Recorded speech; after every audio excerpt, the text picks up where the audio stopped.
I'm not adept at it, but I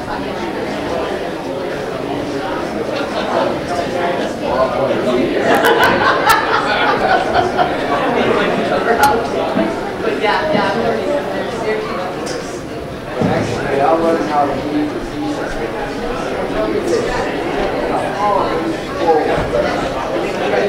straight forward or to the side.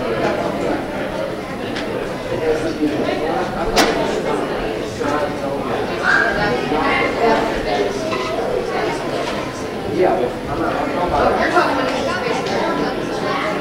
about the palm.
Finally, please note the announcements in your order of service with many ways to be engaged in this kind of thing.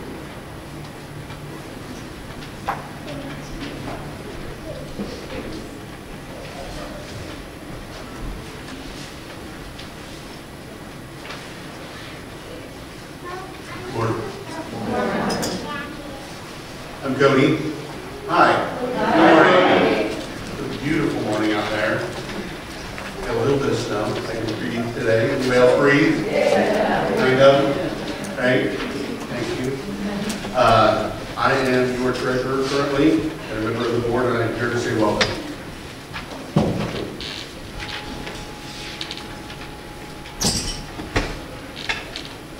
Come, whoever you are.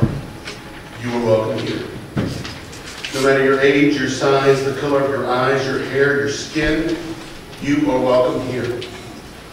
No matter whom you love, how you speak, or whatever your abilities, you are welcome here. You are welcome here whether you come with laughter in your heart or tears. You are welcome here. If you come here with an open mind, a loving heart, and willing hands, you are welcome here.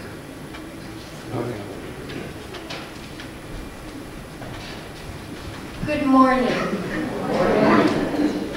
Let us open this morning in praise of the universe, the snow that is covering the mountaintops and clearing the air with an air quality level of 15 when I checked it this morning. Wow! History was made this week through the African American women of Alabama who felt the power of their individual votes.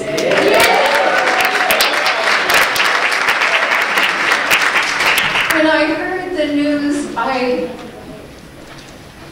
felt that they walk before us. We cannot be discouraged. We must feel, too, that we can make a difference in this state. This room, this sanctuary, is also full of the echoes of Puerto Rican music and dance. And that happiness from Friday will spread and make a difference in Puerto Rico, for we were able to gather $1,876 for the Hurricane Maria Fund.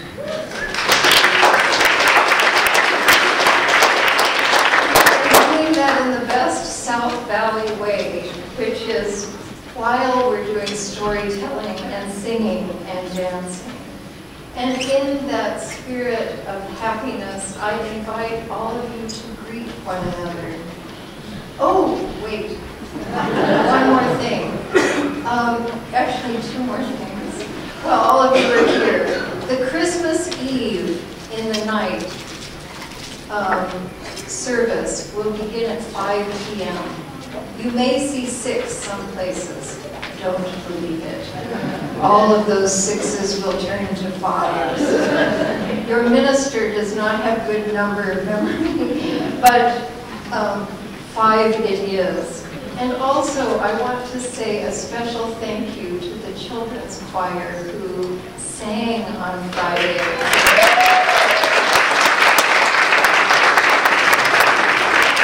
You made many people happy, and now you can greet each other.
Group 1 will sing it the second time you do first, and Group 2 will start at the first of it, in the middle, and Group 3 you get to end off the whole thing.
Hi everybody, I'm Travis Potter. I'm a member here at South Valley.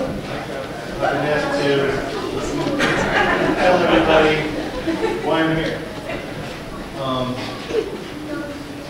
Sometimes it's not easy to talk, but I do want to express that I feel very safe up here and surrounded by friends who love me, so here goes.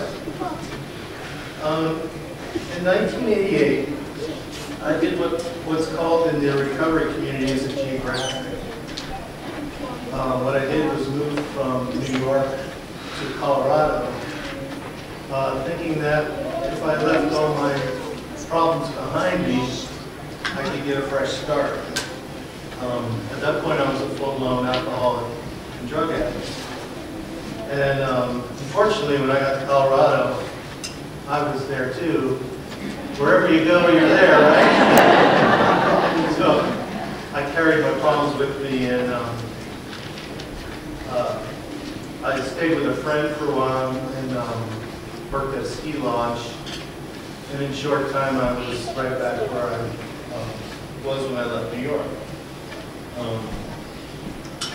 I really never worked on the reasons why I was abusing alcohol and drugs. And so I just continued on. I worked in the ski lodge, and then I got a job at a small bar and cafe. I worked there for about 4 years.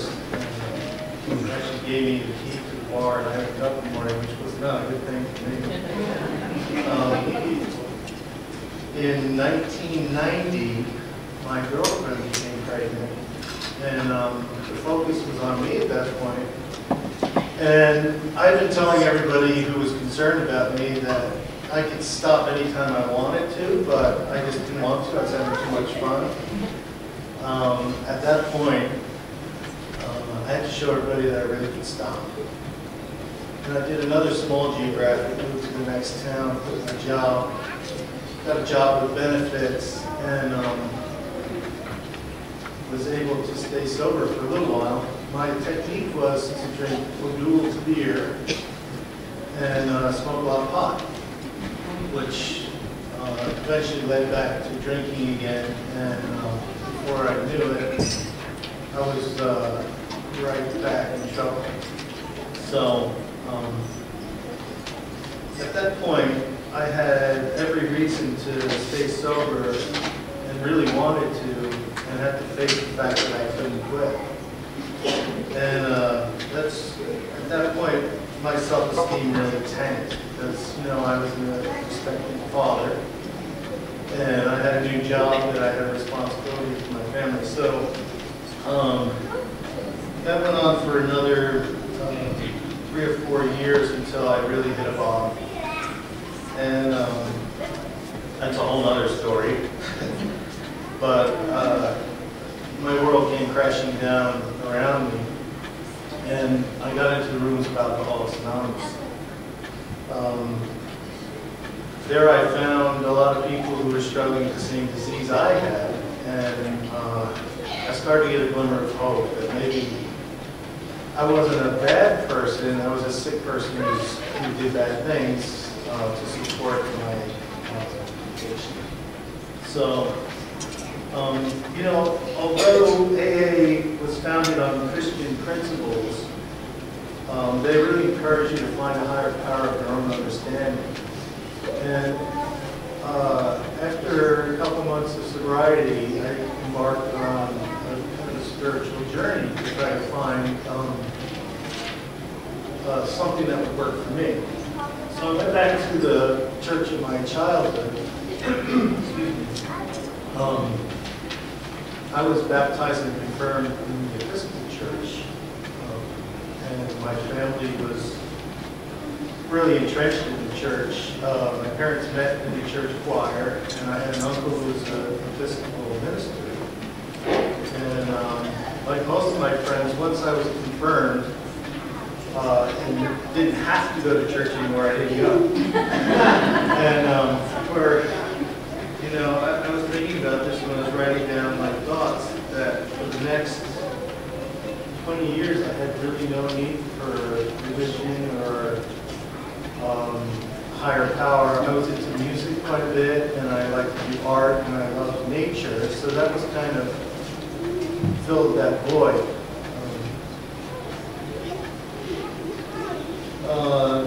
I went back to the Episcopal Church and became a member of the church for quite a while, got involved in music.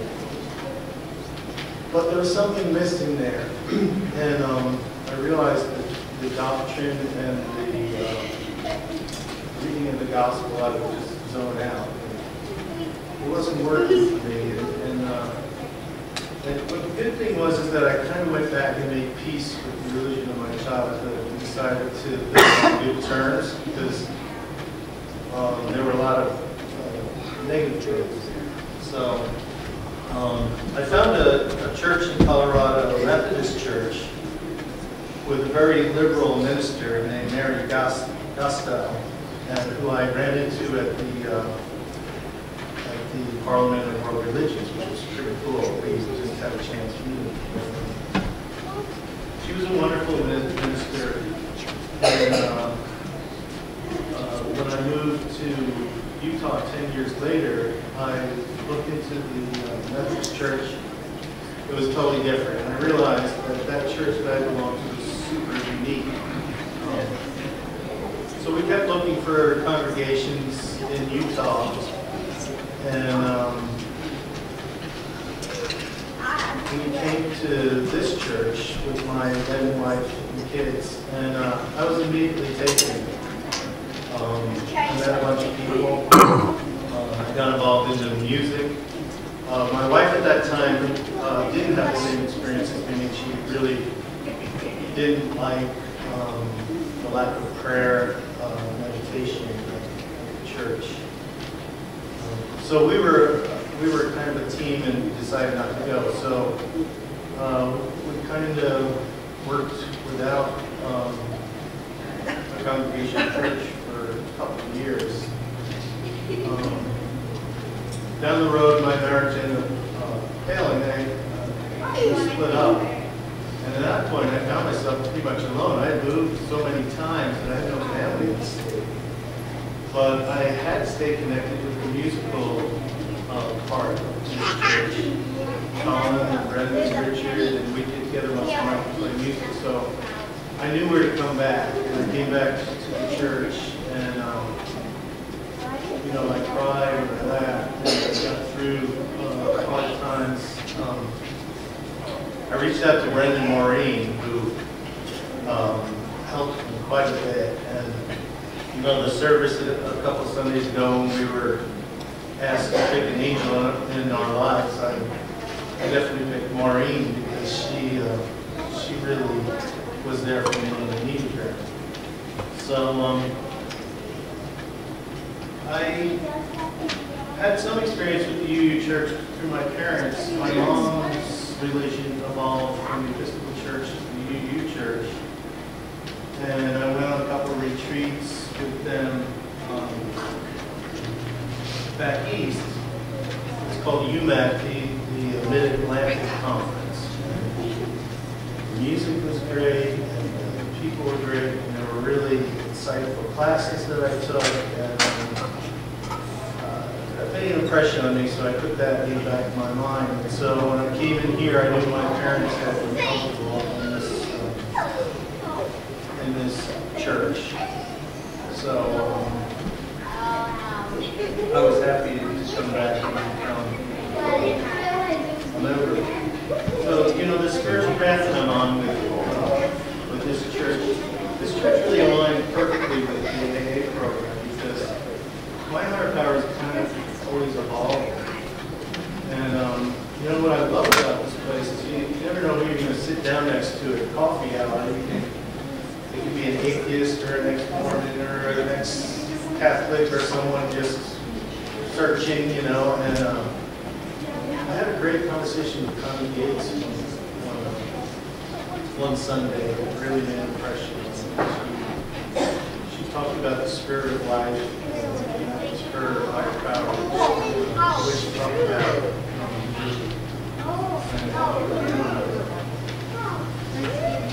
Start to define, you know, spirituality. So, you know, it's the same place to be on a spiritual path, you know, journey, you know. And, you know, I talked to some atheists that really like the, you know, I can lend myself to that idea, but I find that if I don't have kind of a higher power to turn things over to in my life, it doesn't work as well. So it's kind of a mystery there for me, a mystery of faith that seems to work. So, you know, this church has really provided a safe place for me, and thanks for letting me talk.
on the shortest night of the year called Yule. And they lit that bonfire to make sure that Sol, the goddess of the sun, would find her way back from her travels. But she didn't leave them in the dark forever. Well, this one Yule day, a terrible snowstorm came up. The wind was howling. Can you howl like a wind? And the snow was falling so fast and so hard that they couldn't gather the wood to make a bonfire. It was getting wet and the wind was blowing so hard there was no way they were going to get that fire lit before the wind blew it out. Olaf, the chief, Helgi's father, was very, very worried. So were all of the elders. If they didn't light that bonfire, oh goodness, Sol might never find her way back, and they'd be left in the cold and the dark forever, and they'd all die eventually. Well, Helgi was a smart little boy. He sat there, and he thought for a minute, and then he had an idea. He went to his father and said, what if we had everyone gather their candles and gather their torches? They could put the candles in the windows and the torches under the eaves of the houses, where they would be protected. And we could light those instead of the bonfire. And with that much light and all the snow, I'm sure Helgi would see it. Olaf thought for a minute. You know, that sounds like a good idea, Helgi. Let's do that. And so he called all of his men together and he explained what was going on, and they went off to every house and every shop and told them what to do. As the sun finally faded and the longest night started, Helgi took a bit of fire from their fireplace and lit the first torch and walked outside, and everyone else came up from all the village and lit their torch, or in some cases a candle. They were very poor, making having torches, and went back to their house and lit all of their candles, all of their torches, until, do you know what happened? That village got so bright. All of these lights, all of them glittering in the snow, and the wind had died down at sunset. But still, it was way too wet for the bonfire. But there was this light, and the clouds started to part. Snow stopped. And this blaze of light shot up from that village, and all the snow on the ground shone like a beacon. And everyone was sure that Sol saw the light, and sure she would be back. And so they waited a few days, and sure enough, the village wise men said, she's coming back. We did it. We did it. So, do you know what happened then? Olaf's dad was so impressed that he made a law. From then on, bonfire or no bonfire, everybody was going to put candles in their windows and torches on their porches. No poem intended there. So that they would remember the day when a little boy had a great idea and saved the village from total darkness. Well, as these things happened in the spring and the traders came back, the story got told and told and retold, and the traders took it to all the other villages in Norway, and they started doing it. And then that tradition got through all of Europe. And It changed a little bit when Christianity came, and instead of it being on solstice, they usually did it on Christmas Eve to celebrate the birth of Christ. But the idea was still the same. And you know what? We're still doing it today. We don't use candles and torches, at least not most of us.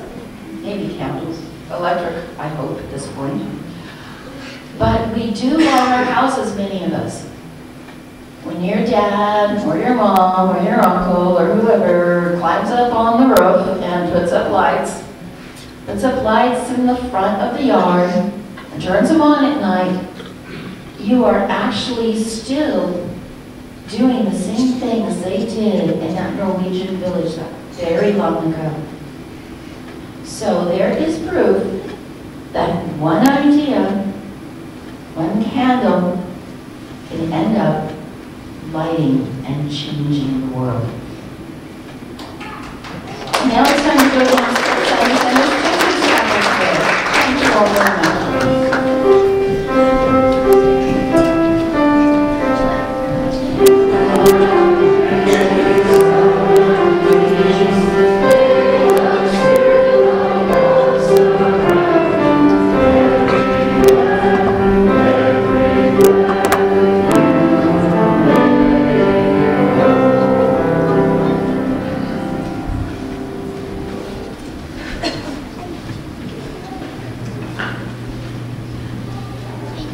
Our meditation begins with that wonderful sound of children going down the stairs.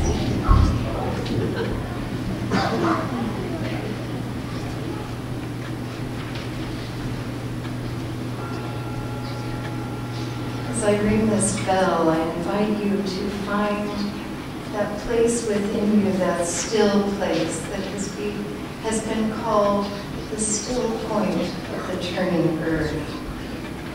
Let us take in a deep breath of clean Utah air.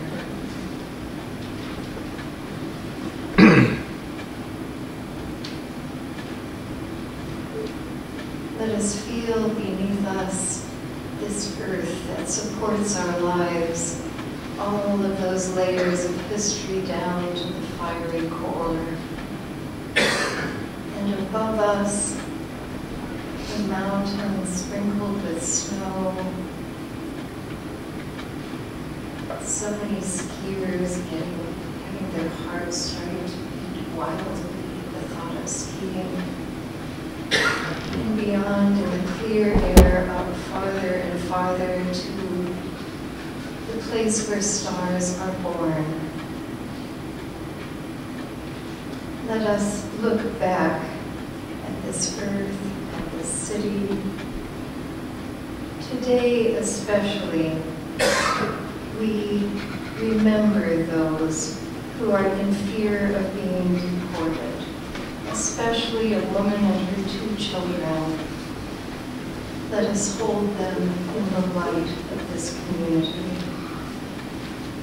We hold also the growing population of homeless and give thanks for the chance yesterday we had of making these kits that included washcloths and soap and towels and nail clippers and toothpaste and all kinds of things that give comfort. We will be going to the place where the homeless practice Tai Chi this week. I will be letting you know so you can come with me. Let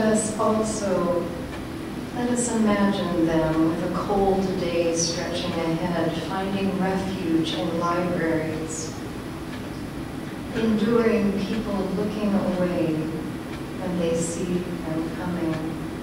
Let us consider our street corners and parks, and let us hold the people of Puerto Rico who still,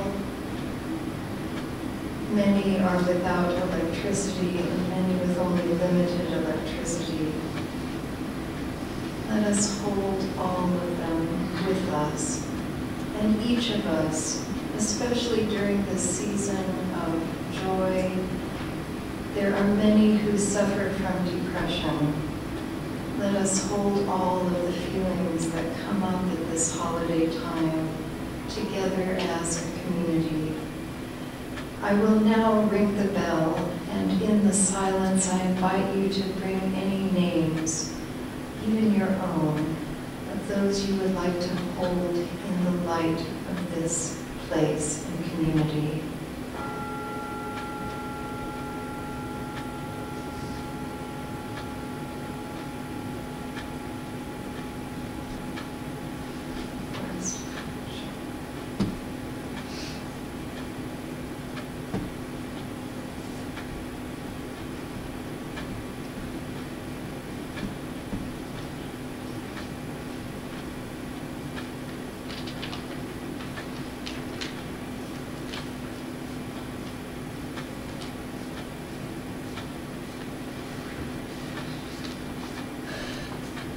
Especially we lift up an Episcopalian congregation near Roosevelt that now has the prayers shawl and knitted with mountains on their altar, and are considering ways we can join with them in gatherings of reconciliation in February.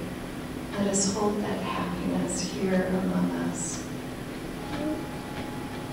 Amen, and may it be so.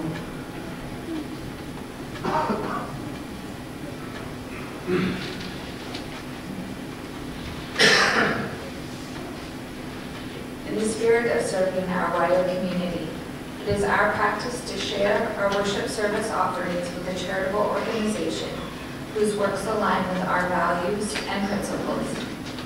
For November and December, we will donate half of our offerings to the Hurricane Maria Community Relief and Recovery Fund, created to help the most vulnerable communities in Puerto Rico that have faced terrible destruction and have little resources to aid in their recovery. All donations to this fund will be used to support immediate relief or long-term equitable rebuilding. Will you join me in saying the words printed in our order of service? We are His church, we are His hands, His heart, His voice. Together we share the love of this community and sustain it with our gifts. Before we play, I wanted to just give you some background on why I call this airflow. I was imagining what the Earth might look like from outer space. And then when I was looking for a title, I turned to the Children's Astronomy Dictionary. And I found the word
Would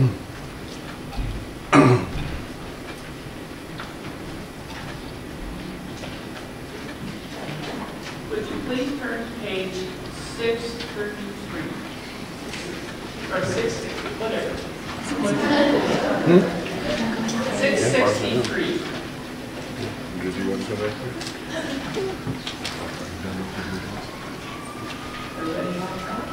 Okay, we'll do the italicized part and I'll read here. With mounds of greenery, the brightest ornaments, we bring high summer to our rooms, as if despite the somberness of winter come. In time of want, the light is pouring out against the next uncertain spring. We celebrate and give what our heart. All creatures bend to rules, even the stars constrain. There is a blessed madness in the human need to go against the grain of the whole sincerity. We make a holiday, the rituals varied as the hopes of humanity. The reasons as obscure as ancient solar festivals, as clear as joy from one's holidays.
probably guessed that was not Hine Matov.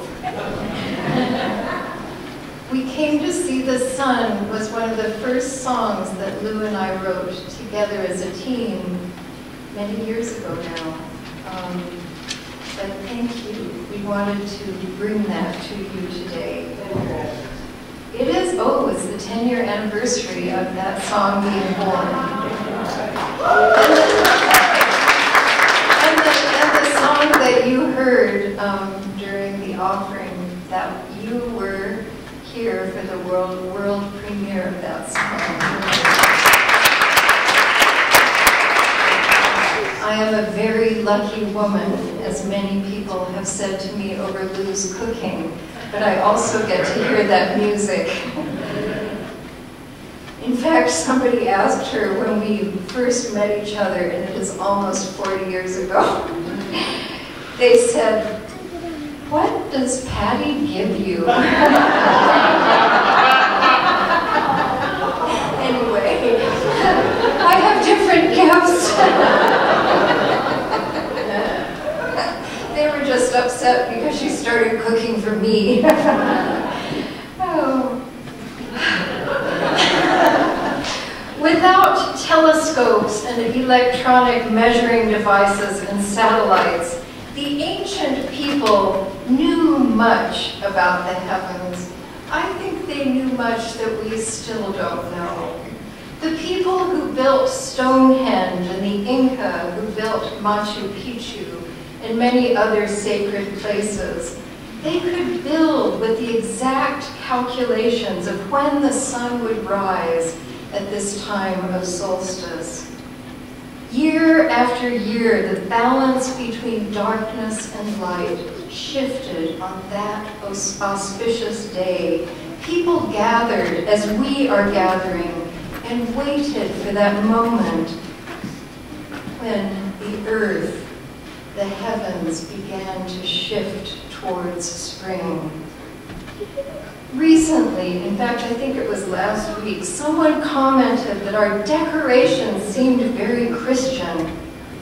But actually, these decorations come from earth-centered beliefs and traditions that were enveloped by the celebration of Christmas.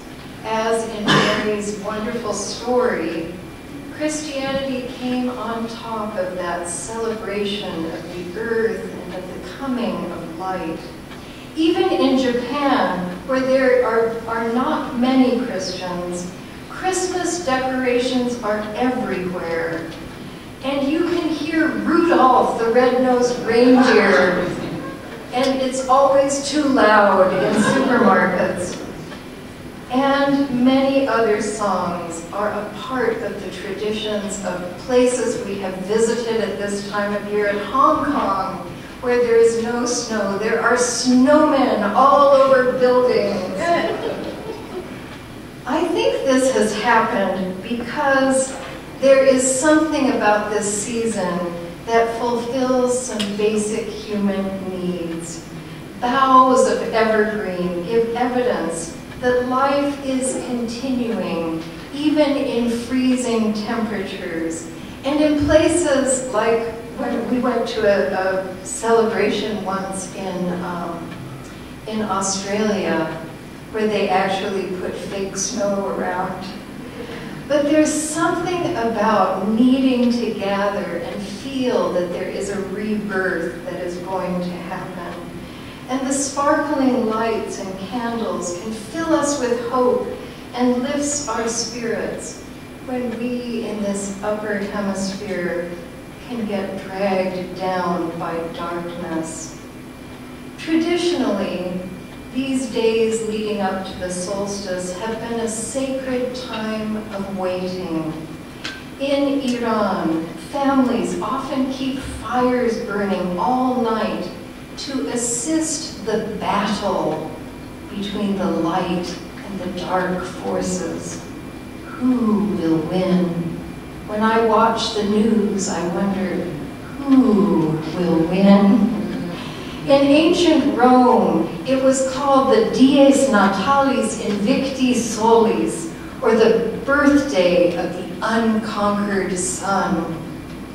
On this day in Rome, masters celebrated as equals with their slaves. Throughout history, celebrating solstice has been a way to renew our connection with each other and with the numinous, with the holy, through acts of goodwill, special rituals, and heightened awarenesses. Without electronics, our ancestors gathered as we did on Friday night and told stories and sang and danced, waiting and bringing in spring, lifting hearts.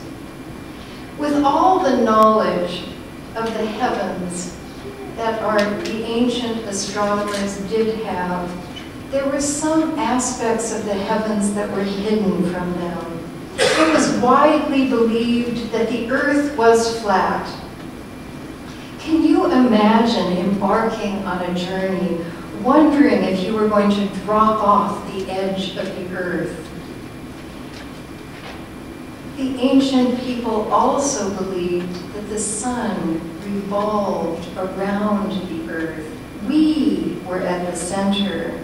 And when Copernicus and Galileo reached the conclusion that the sun was at the center rather than the earth, they caused a firestorm, a slow one, but big one, because their church taught the other way. They taught that the earth was at the center.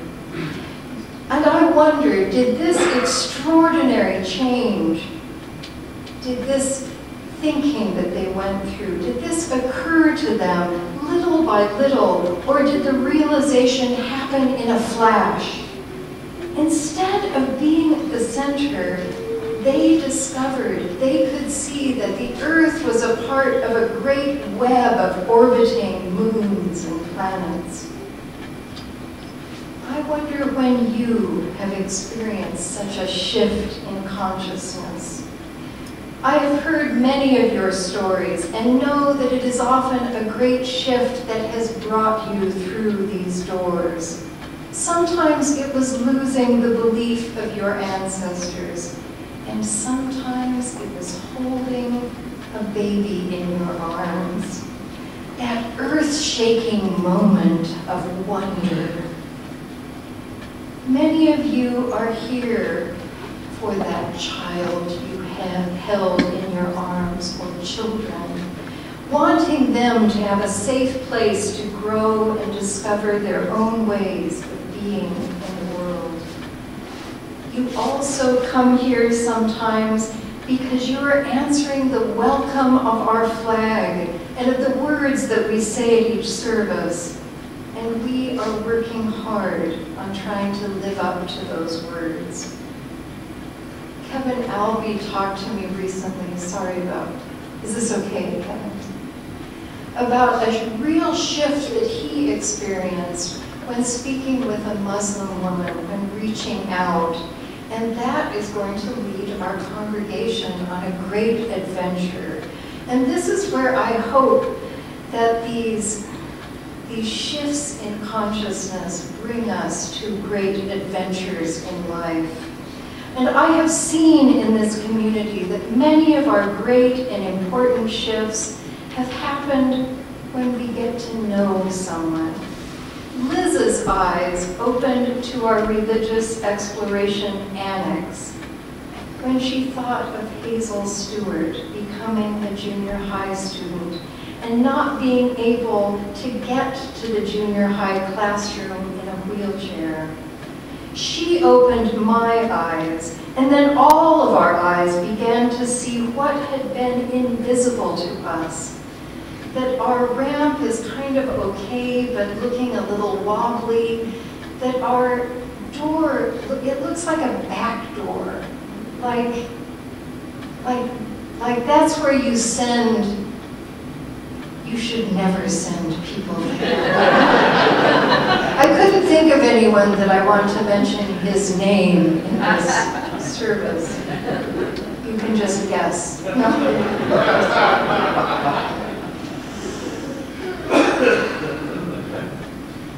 so now we're going to work on making our annex be a real entrance that is welcoming for Hazel and for elders and walkers and anyone with mobility issues.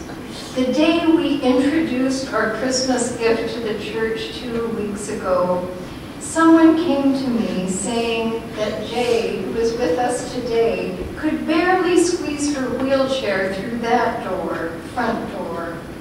And our eyes are opening again.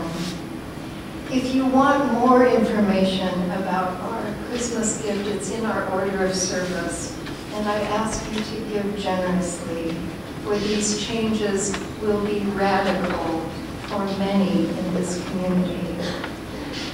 I must warn you about making shifts in your life.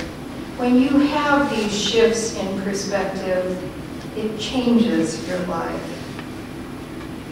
They bring discomfort and can generate a voice within you, like the ones you read about in the Hebrew scriptures, voices from the sky or from deep within us that call us to do something, get out to vote, run for office, give to a project that will give joy to a child who would like to get to her class without assistance.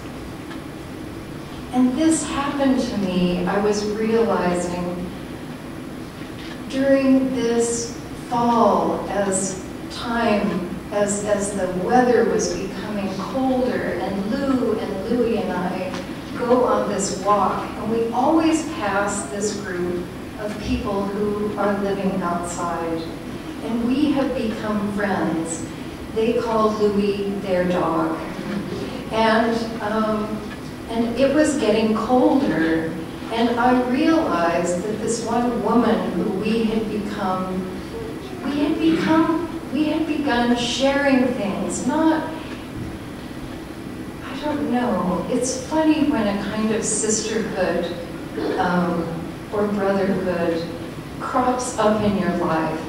But there was something about the time we spent with her that was short, and she spoke of her husband she was trying to find so she could go back to New Mexico. So before I went on a walk, the shawl I was going to wear, I thought, that's hers. That is hers. And giving that to her was transformative for both of us. We became kind of sisters in that moment, like Louie became her dog. And I invite you into that kind of ministry out on the streets, because I think when I was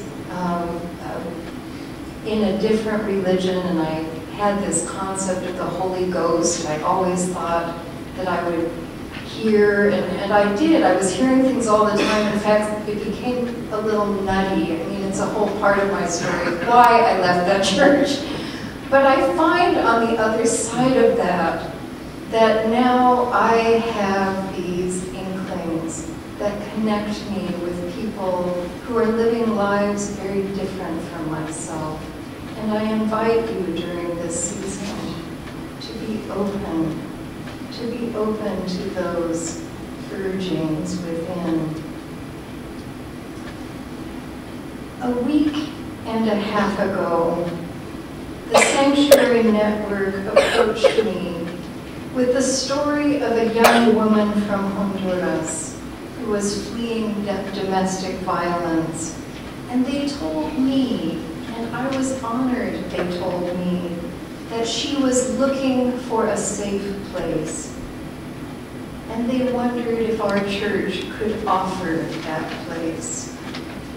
We are still in the middle of that conversation, and that conversation will continue with Easton Smith. Could you stand, Easton? Is that okay? We'll continue with him after this service, right after we have the extinguishing of the chalice. This is a chance not just to have a conversation about opening up our church. It is a chance to see the world differently. I saw this happening when we were talking about the possibility of sanctuary in our board meeting.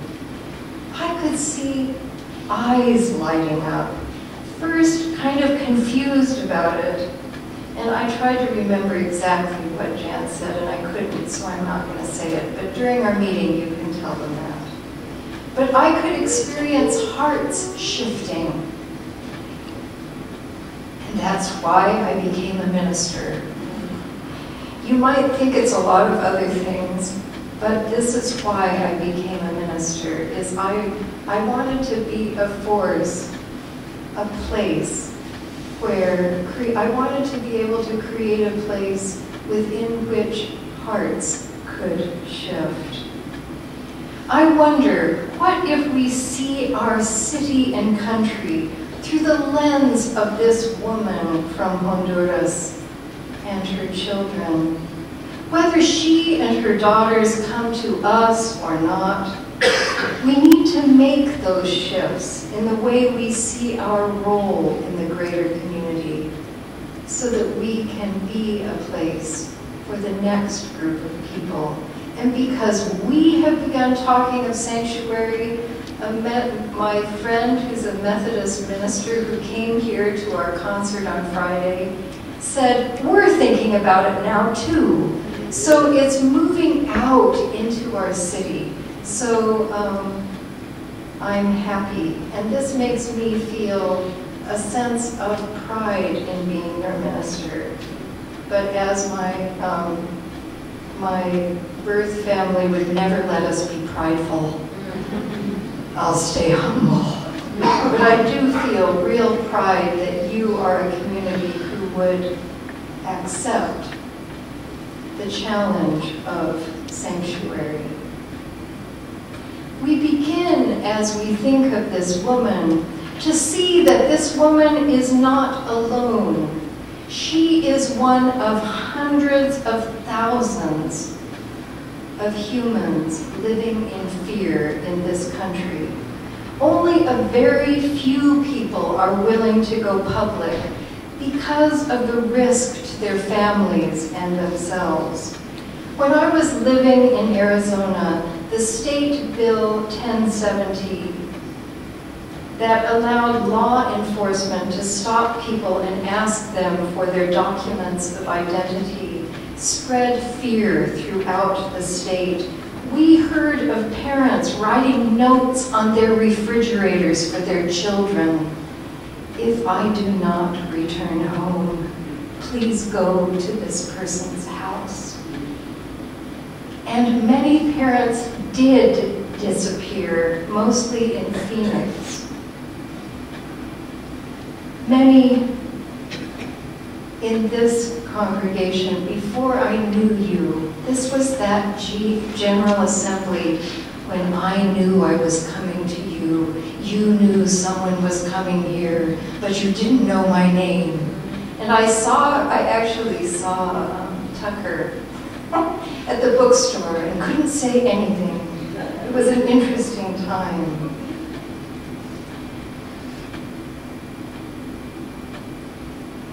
But now we are seeing that truth for ourselves through understanding the life that this woman of Honduras and her children are experiencing in this city. And I have seen through the past weeks your eyes opening. It is hard to consider the privilege that many of us have known because of the color of our skin. And out of that discomfort, there is a balm for that discomfort, and that is to use that privilege to create safety. We open our hearts to listen to those voices that call us to action. Now I invite you back to the sky. Come with me up in the sky, as Mary Lou did when she created the piece that she played during the offertory. And from that place, high up in the sky, let us look down together and see this beautiful earth, our city, our families, the disparities, the divide that is growing wider and wider, people who are living in fear. And yet, even with all those difficulties, even with all those barriers, can you see that beautiful interconnected web that connects us all to one another? I ask you, what shift of perspective do we need for this next year? Something is happening beyond the horrible news. Something has been happening in Alabama during the past weeks. African American female voters experienced a shift in perspective on how important their vote was. I imagine that realization happened like the sun that comes up from behind a valley, as it does in the song we sang, spreading little by little through the landscape. The night that the results came in, I imagine the empowering joy spreading out as I felt it when I was standing in the circle of this painting. This painting came from a photograph that I took at Standing Rock when we reached our arms all around the encampment. And then the announcement came that the Army Corps of Engineers was going to stop drilling. When I was there, my perspective shifted. And that hasn't changed with our new administration. It has been challenged, but it has not changed. And in that place, I experienced a web of life that was full of joy. I invite all of you, let us make this a year of thinking differently. When you go around a building, think about, what if I were navigating in a wheelchair? Or when you're filling out a form, what if I didn't want to check either the male or female boxes? Let us think when we look at a map of Utah, and ours is there. Let us think of those groups of people who were here when white settlers came. And let's begin to consider the role our ancestors played in the settling not just of this land, but of the whole country. So those of you from North Carolina and Minnesota and Wisconsin, you are not off the hook. And after the service, let us listen to how we might help a woman and her daughters find safety here. We will begin our discussion right after the extinguishing of the chalice. Let us open, and then you can have refreshments afterwards, because I lose all of you, because our refreshments are so great, which I love. Don't stop that, Marilyn. But let our hearts open to how they, like us, want safety. What do we want for our loved ones? We want safety. We want freedom from suffering. May our hearts shift as the sun towards spring. Amen, and may it be so. I invite you now to rise in body or spirit, and we will call for peace. Number 388, Dona Nobis Pacem.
give thanks for this time together.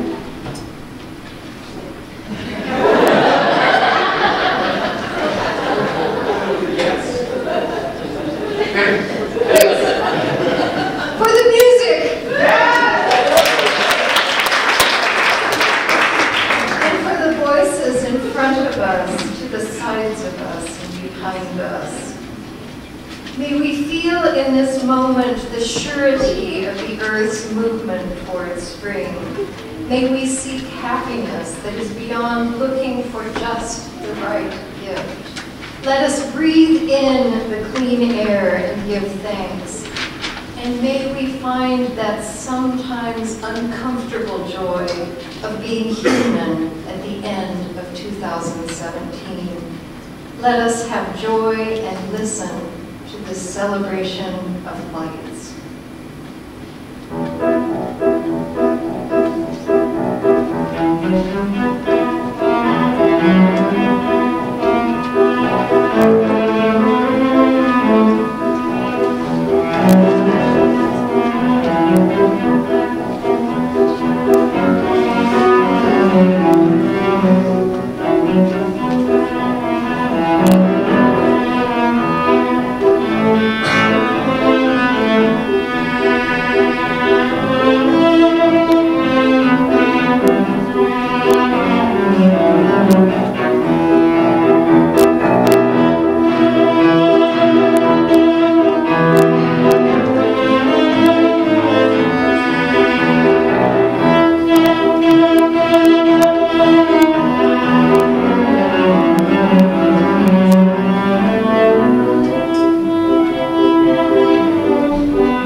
would like to introduce themselves, because we would be happy to bring a microphone. You don't need to do that, but if you would like to, please do.